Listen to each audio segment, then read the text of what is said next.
She was once a homeless girl with nothing but honesty. Now she stands inside a world of glass buildings, expensive suits, and dangerous secrets.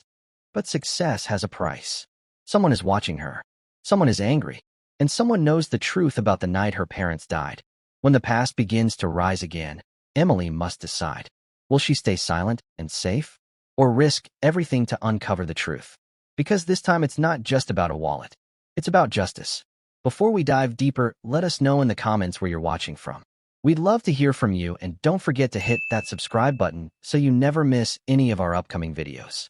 Emily stood in front of the tall glass building and took a slow breath. Just a few months ago, she had been sleeping behind a bakery. Now she had a job inside one of the biggest companies in the city. Every morning still felt unreal. She adjusted her simple but neat blouse and walked inside. The lobby was bright and cold. Workers in sharp suits moved quickly, holding laptops and phones. Some nodded at her politely, others looked away. Emily was no longer invisible, and that made some people uncomfortable. When she reached her desk in the account department, she noticed two women whispering nearby. They stopped when she looked at them. She pretended not to care. Her phone buzzed. It was a notification. She opened it casually. Then her heart dropped. Someone had posted an old video online. It was from months ago when she was still homeless. She was sitting on cardboard holding a small bag, looking tired and hopeless. The caption read, "From the street to the millionaire's office." How did she really get there? Her hands began to shake. Within minutes, more messages appeared. Gold digger. She planned everything. Nobody is that lucky. Emily swallowed hard. She had worked so hard to rebuild her life, but the media didn't care about the truth. It only cared about drama. A shadow stopped near her desk. She looked up. It was Jonathan. He held his phone in his hand. His expression was calm, but his eyes were not. "I've seen it," he said quietly. She forced a small smile. "It's nothing. It's nothing," he replied. He lowered his voice. "Understand, success attracts attention, and attention attracts enemies." Emily looked down at her screen again. "How did they even get that video?" she whispered. Jonathan did not answer immediately. "That's what worries me," he said. Later that afternoon, the atmosphere in the office changed. People were staring openly now. A staff member walked past her desk and muttered, "Some people rise too fast." Emily felt the words like a slap. She kept working. She would not cry. She would not break. That evening she returned to her small apartment that the company had given her. It was not luxurious, but it was clean and safe. She locked the door carefully and leaned against it. Silence. Finally she allowed herself to breathe. Her phone buzzed again. Another message. This one was not from social media. It was from an unknown number. Her heart began to race. She opened it slowly. The message was short. "You should have stayed poor." Her breath went up. Another message followed immediately. "Return what you took, or we expose the truth about your parents." The room felt suddenly smaller. Her parents, no one knew details. What truth? Her fingers trembled in fear as she typed back. "Who is this?" No reply. Instead, another message appeared. A photo. It was an old picture of her parents standing in front of a small office building. A building she didn't recognize. Her chest felt heavy. Why would anyone send this? Why now? Tears filled her eyes, but she forced them back. She was no longer the girl who slept on the street. She was stronger now, but her strength didn't stop the fear. There was a knock on the door. Her entire body froze. It was late. No one was supposed to visit. The knock came again. Slow, calm. Her heart pounded in her ears. She walked quietly toward the door and looked through the small peephole. No one was there. The hallway was empty. Her breath became shallow. Another buzz from her phone. "Look outside." Emily's pulse raced. She stepped back from the door. She grabbed her phone and dialed Jonathan. He answered immediately. "Emily, I think someone is watching me," she whispered. There was silence for a second. Then his voice became firm. "Stay inside.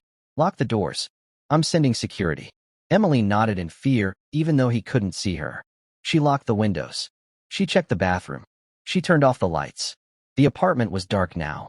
Sat on the edge of her bed, phone in hand. Another message came in. "This is only the beginning." Emily stared at the screen. Her honesty had changed her life, but it had also awakened something else, and whoever was behind was not done with her yet. The next morning, Emily barely slept. Her eyes felt heavy, but her mind would not rest. The messages from the unknown number kept repeating in her head. "Return what you took. We exposed the truth about your parents." She dressed quietly and left for work. Two security officers were already waiting outside her building. Jonathan had not taken any chances. Inside the company, the air felt different, too quiet. People were not whispering anymore. They were watching. As she walked past the reception desk, she noticed something strange. A few staff members quickly turned their computer screens away when she passed. Her stomach tightened, and her breath went up. When she reached her department, Mr. Max, the account manager, called her immediately. "Emily, come with me." His tone was serious. Too serious. He led her upstairs to a small conference room. Several senior staff were seated inside. Jonathan was not there. Her heart began to beat faster. "What is this about?" she asked softly. Mr. Max placed a file on the table and pushed it toward her. "Explain this." She opened it. Her breath skipped. It was a transaction report showing that a large amount of company money has been transferred from a restricted account. And next to the approval line, her name. "No," she whispered. "I didn't sign this." One of the board members leaned forward. "Your digital signature is here." "That's impossible," she said quickly. "I don't even have access to that account." The room grew tense. "We checked the system." Another voice said. "The login came from your employee ID." Her eyes widened. This was happening again. The same nightmare of being called a thief. But this time it was worse.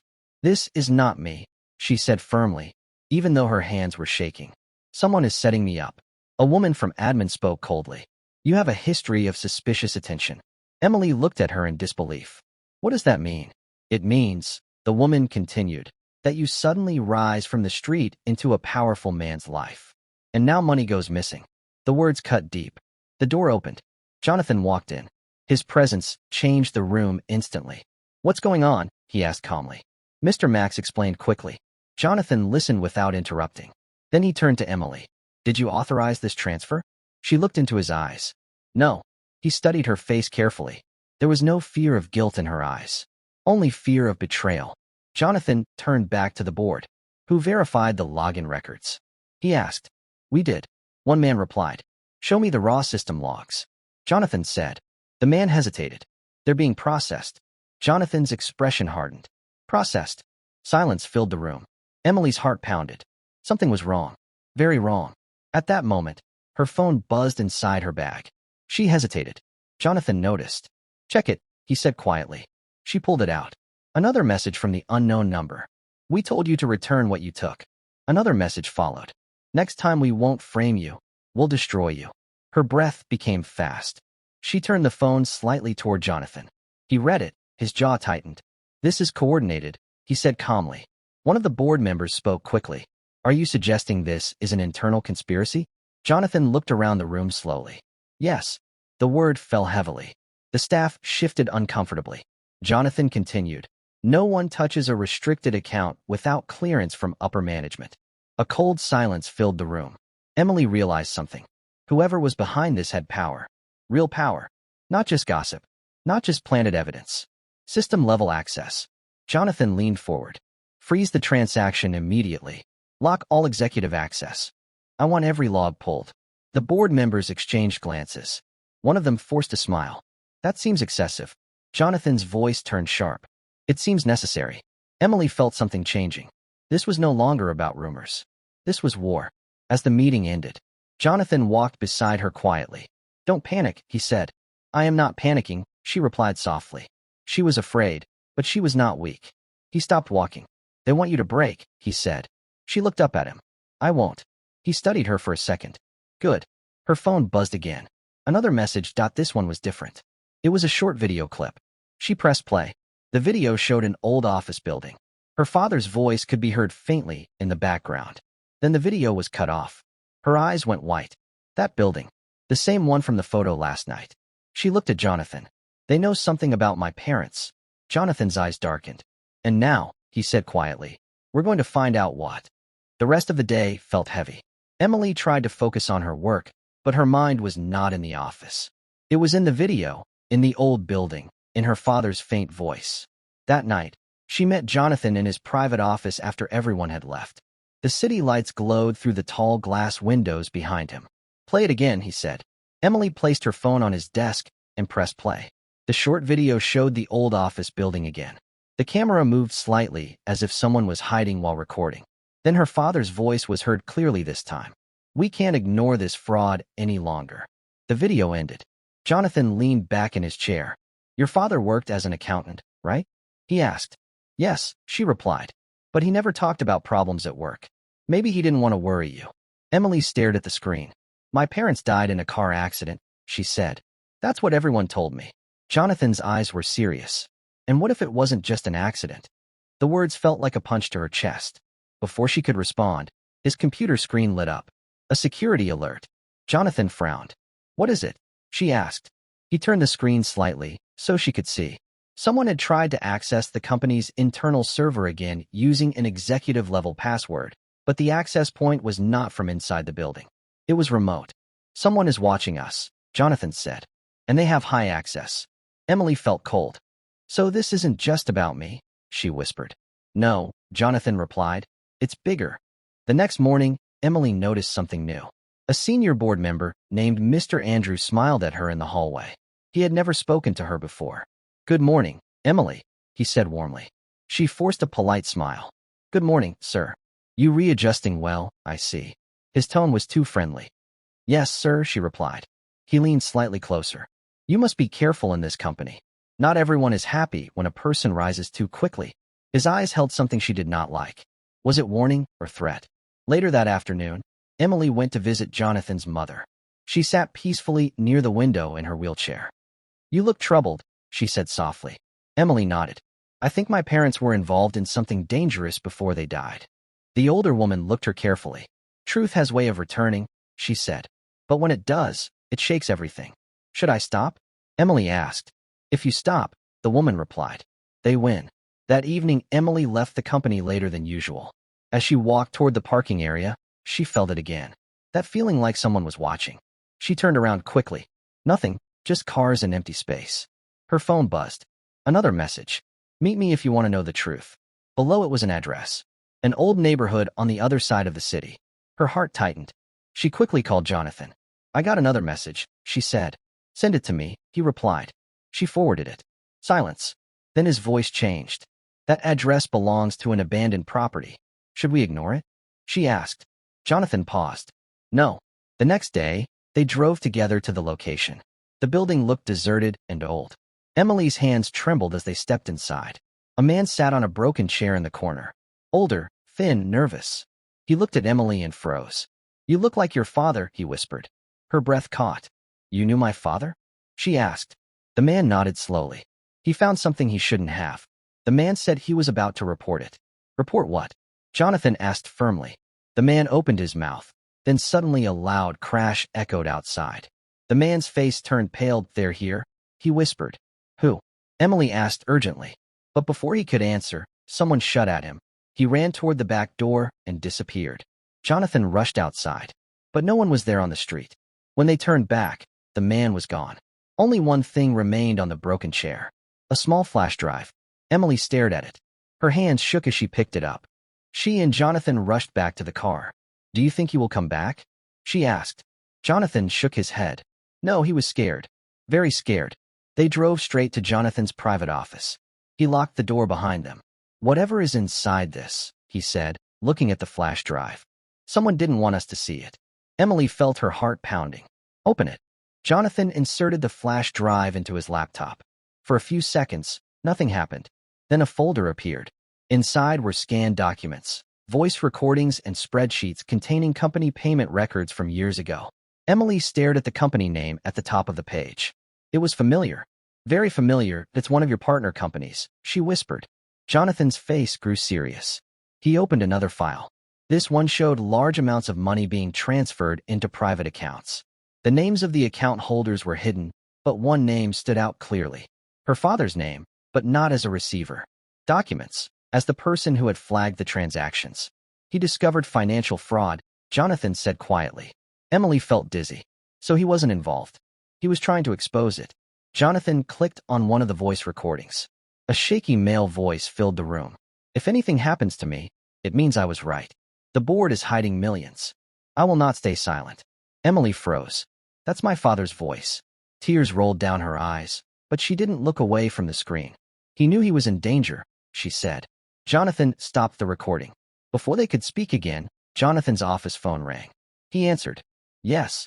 His expression changed immediately. What do you mean it's missing? He stood up. Locked down the archive room. No one enters. He ended the call. What happened? Emily asked. The company archive room was broken into, he said. Old financial files are gone. Emily's blood ran cold. They know we have something. Jonathan nodded. They're cleaning their tracks. Suddenly the lights flickered. For a moment, the office went dark. Emily's breath caught. When the lights came back on, Jonathan walked quickly to the window. Across the street, a red car was parked. The engine started. The car drove away slowly. They're watching, Jonathan said quietly. Later that evening, Emily returned to her apartment with more security, thinking how brave her parents were. Her phone buzzed again. Another unknown number. She opened it quickly. You should have stayed out of it. The next morning, the tension inside the company was clear. Staff moved quietly. Board members whispered behind closed doors. When Emily walked past Mr. Andrew again, he gave her a calm smile. Trouble seems to follow you, he said softly. She stopped walking. Or maybe trouble was already here, she replied. Her phone buzzed again. She opened it carefully. A new message appeared. This time, it was a photo of Jonathan's mother sitting by the window. Emily felt cold. Below the photo, one sentence, stop digging or she disappears. Her breath became shallow. That night, security outside Jonathan's house was doubled. Cameras were checked. Guards were placed outside every entrance. The next day, Emily left the company early. She needed air. She needed to think. Her phone buzzed again. If you want this to end, come alone. Below the message was an address of an empty warehouse near the industrial area. She quickly called Jonathan, but he did not answer. He was inside a board meeting. She quickly sent him a short message. I'm handling something. I'll call you soon, and went. The warehouse looked abandoned. Broken windows, rusted metal doors. She stepped inside slowly. Hello, anyone here? She called out. Her voice echoed. The door slammed shut behind her. Two men stepped out from the shadows. They wore face cap and dark clothes. Their faces were not clear. One of them spoke. You should have listened. What do you want? She asked, trying to keep her voice steady. The second man gave her a folder. Sign this. She looked at it. It was a written confession. It said she admitted to stealing company money. If you sign, the first man said calmly, this all ends. And if I don't, the man smiled slightly. Accidents happen. Her hands trembled. They were trying to erase her. The second man stepped closer. You think the millionaire can protect you? She didn't answer. Immediately, the warehouse door suddenly burst open.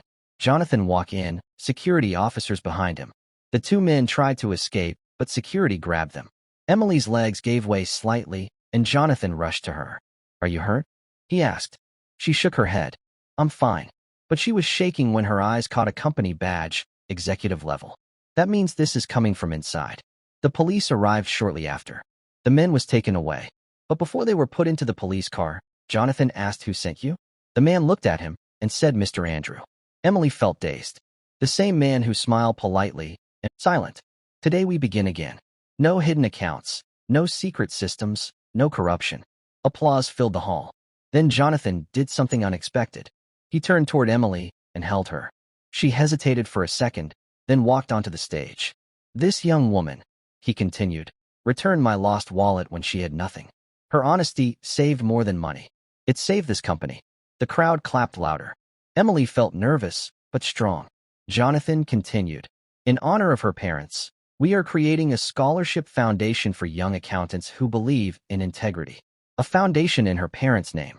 Later that evening, Emily got home and was at peace. It's over, she whispered, then a knock at the door. It was Jonathan, and immediately her phone buzzed softly. This time it was not a threat. It was a message from the foundation team. First scholarship applications received. She smiled. A new chapter was beginning. Not built on fear, not one built on secrets, but on honesty. If stories like this keep you thinking long after the end, subscribe for more real-life mysteries where one small moment changes everything.